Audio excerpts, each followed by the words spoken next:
Tuli mu mpaka za kulya nnyama nayo olina okugitoolamu ng'etokota.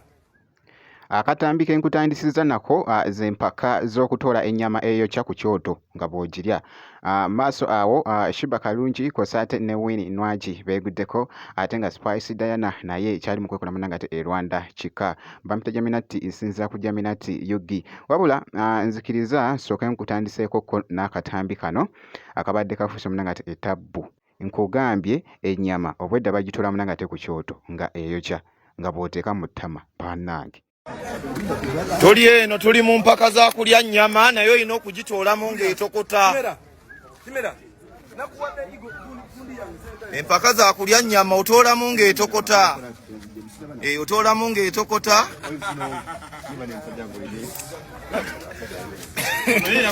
Ogitoolamu etokota.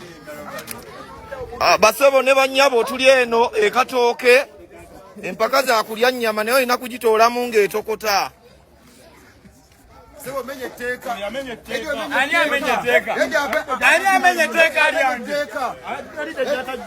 Olina gitoolamu ng'etokota nti olaba ozambe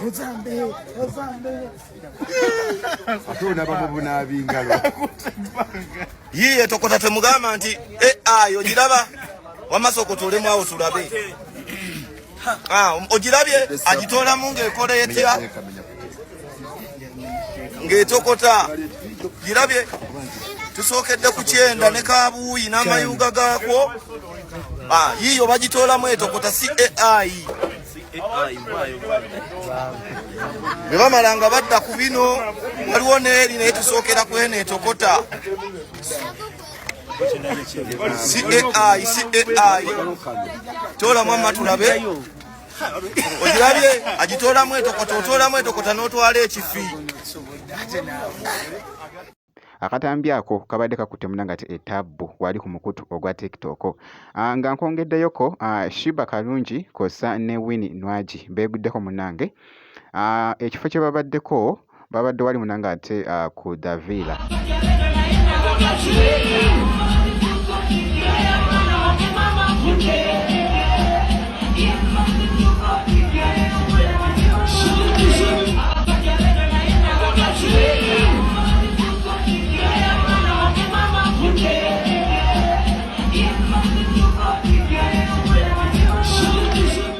Bwe batyo munnange ate Winnie Nwagi kw'ossa ate ne Sheebah Karungi munnange bwe batyo babadde beeguddeko. Jjukira nti nno nakugamba ne nkugamba nti omuyimbi kasita abeera nga yeeguddekokko ne muyimbi munne ebiseera ebisinga nti nno tubikulagakokko. Kaakati ku sayidi y'emu kw'ossa n'ako akatambi kwogeza munnange ate abantu obwama nti Sheebah Karungi bannange nga boogezako okulaba abadde ng'ali mu kulefutinga ekifo.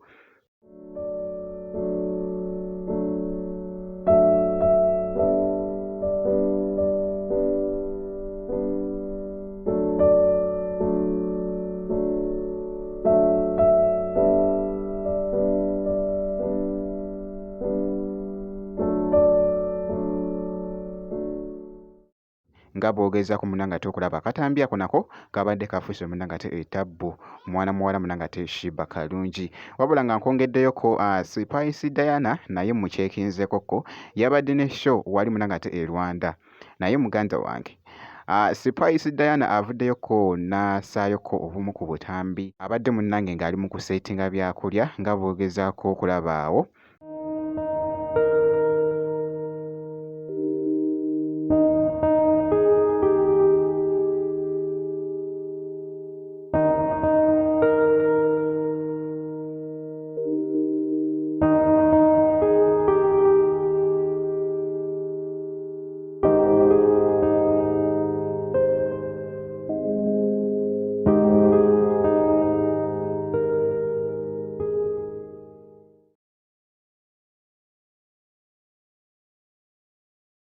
Ekifo kyabaddemu nno kifo kibadde kisendeekerevu nga bwogezako munnange ate okulaba mwana muwala munnange ate Spice Diana nkugambye ku show gy'abaddeko munnange ate wali e Rwanda Kigali.